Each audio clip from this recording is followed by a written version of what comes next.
How you doing, YouTube? It's Will from The Development. It's my 406th weekly update.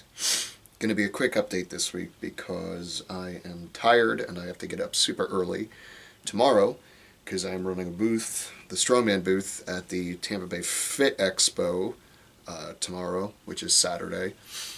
And got to be there around 7, which means I have to leave here at like 5, which sucks. Honestly, I hate going to the West Coast.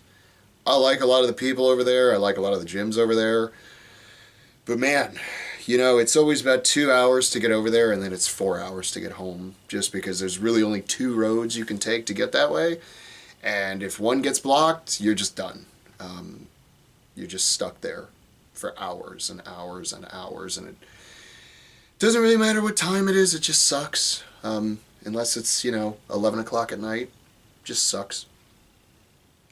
Anyway, just discovered that one of my outlets, the main one that I use to charge my laptop and do all of my business stuff, which is, my printer, my hot plate, heat guns, all that stuff.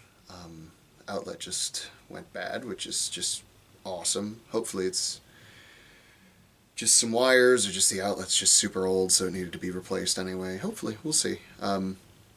I guess I'll find out, won't I, when I dig into it, but can't do it tonight, and I probably won't want to tomorrow, so is what it is. I'm also kind of tired because today I spent most of the day over in Holly Hill, which is near Ormond Beach, which is a more recognizable part of Florida sometimes for people.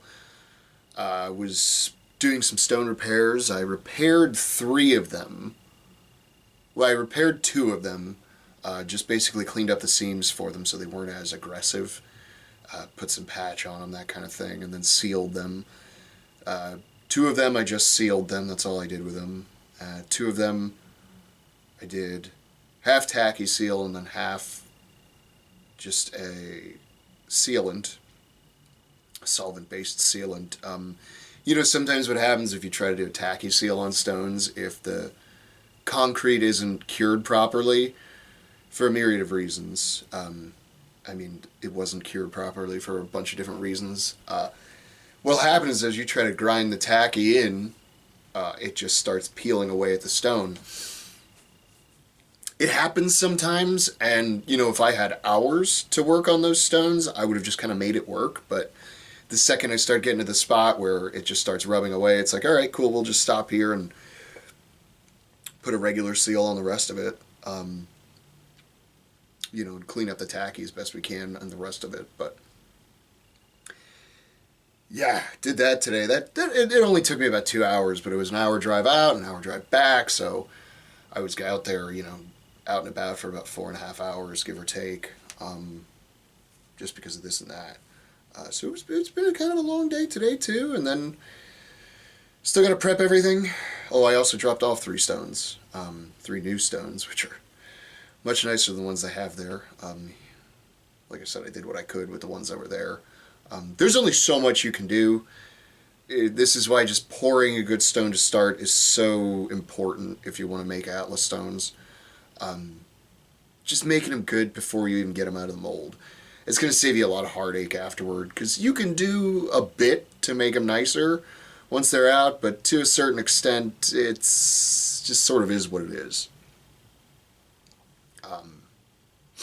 Yeah, these were really rough, though. These almost looked like the concrete was custom made, which, if you don't know much about concrete in general, concrete and cement are not the same thing. Cement is an ingredient in concrete. And concrete has 3 main ingredients, which is sand, cement, Portland cement being cement, and some sort of aggregate. This can be anything from stone to glass, Lego pieces, really anything that just has a solid structure that the cementitious materials, which you could include sand in that, can bond to and create structural stability is basically what it's for. To an extent, you could even use just fibers to work as a style of aggregate. It's not going to give you quite the strength of using stone. A lot of people are actually surprised how much stone and rocks aggregate is actually used in concrete. It's almost the majority of the materials is just little teeny tiny rocks, sometimes called pea gravel. And the reason I think this was like a custom blend is because a lot of the aggregate that I saw sticking out looked like almost beach rocks, which are tiny little stones, really small, but they're very smooth. They look almost polished, and usually that happens just from the ocean hitting them a lot. Reminded me a lot of beach concrete with a lot of the exposed aggregate. They like to use those kind of stones in that style. Say something like Quikrete or even Sacrete, for example. They'll use really rough stones that are very angled and not smoothed, which generally is going to be a little bit better because the cementitious materials, the cement and sand, are going to stick to that better than a smooth, tiny little, stone, pebble, pea gravel stone. So yeah, they were, this is like the third or fourth repair job I've done for stones. Like the fourth person I've done that sort of thing for. Obviously it's going to be much cheaper than getting new stones, but I always explain to people, there's only so much I can do. There's only so much patchwork you can do before you're basically just building a stone onto a stone, and at some point it just will not be structurally sound, and basically a lot of the patch you'll put on will just kind of break off over time anyway. But none of these were sort of beyond repair. They were using them as they were anyway, so they weren't awful. I mean, by my standards, they were bad, but for homemade stones, I've seen worse. Hell, I've seen worse professional stones made in this state, and attempted to repair worse professional, quote unquote, professional stones in this state. So, it is what it is. So yeah, it's cool that's like my job now is just working with Atlas stones and Atlas stone accessories. And yeah, but in terms of training this week, I went as hard as I wanted to in some spots, and then I ended up kind of pulling back a little bit. It was supposed to be a very heavy deadlift day yesterday, for example, and I did go heavy. I went up to around 90%, but I didn't go any heavier. I pulled the 90 and I said, cool, we're good. Let's just call it there. My body's been feeling a little bit wrecked lately. Monday went pretty good. Didn't go heavy on anything. And Tuesday went really good too. A lot of split jerk practice. I said deadlifts went good. And then today, instead of doing pressing, I just did kind of a shoulder arm training day, which is similar to what I did last Friday as well. And it felt good. It feels good. Kind of gives the joints a little bit of a break, because next week I'm going to start the pressing program from CJ Pierce. So I wanted to sort of make sure my body got a little bit of a rest before I went into that, because obviously I peaked at what I'd be doing, and it's not necessarily crazy heavy or anything like that, the intensity is not insane or anything along those lines. But there's definitely a lot of work, and it's all, I appreciate that it's all planned out. Like, you've got 6 sets, but here's your 6 different sets with 6 different weights, how many to do per set. I appreciate that part of it. It's sort of like, this is how you should warm up leading into this final set. So yeah, that was, I'm excited to start that, but like I said, I wanted to just tease my body into something with a little more structure. Not that my warm-ups aren't super structured, but I do play a lot of it by feel by the day. Some days you just need more warm-up sets than others. And then other days, less warm-up sets is better, because it's like, hey, I know if I pull this for 5, even just to warm up, it's going to wear me out just because of how I'm feeling today. That's a little more of an intermediate to even advanced ideology. Generally speaking, for like novice and even intermediates, it's better to just kind of figure out a warm-up protocol you like, whether it's, doing 50% for 7 and then 65% for X, Y, or Z. And those percentages, I mean, are of the working weight you're planning on working with that day.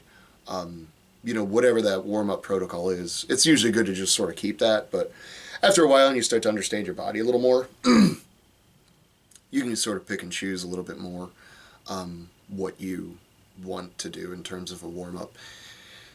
Sort of like RPE. I would never prescribe RPE for a novice. They don't know what perceived exertion is just yet. They don't really understand what failing a rep is, because generally speaking, when you're a novice, you shouldn't be failing reps. I mean, ideally, you don't fail any reps in training.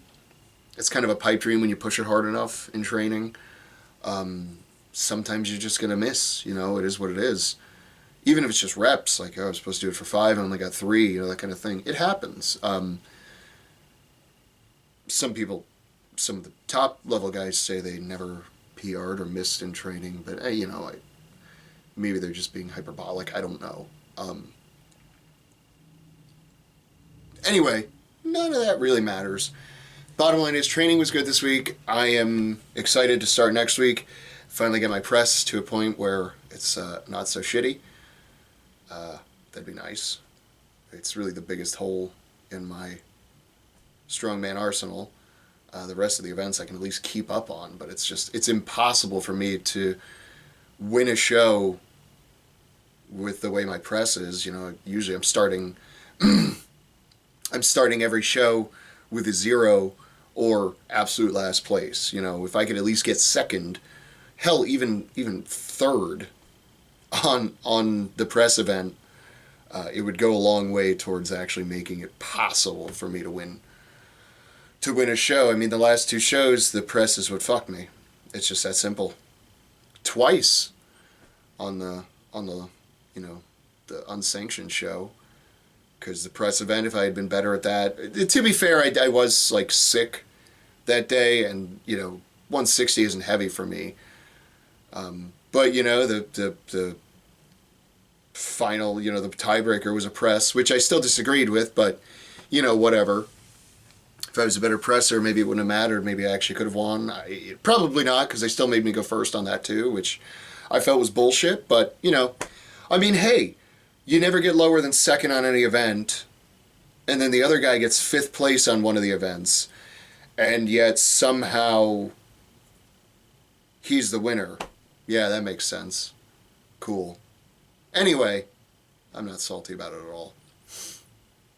It's my own fault. I should have been stronger. I should have fucking destroyed him on everything. And again, in my defense, I was sick. But, you look at the Scorcher. First event, if I had been stronger, it wouldn't have mattered that the dumbbell was wet. It wouldn't have mattered. None of it would have mattered. I should have been able to just press that thing out no matter what. But, I couldn't. And that's all there is to it. So I need my press to be to the point where 125 dumbbell is something I can do for 5 reps. That's where I need to be.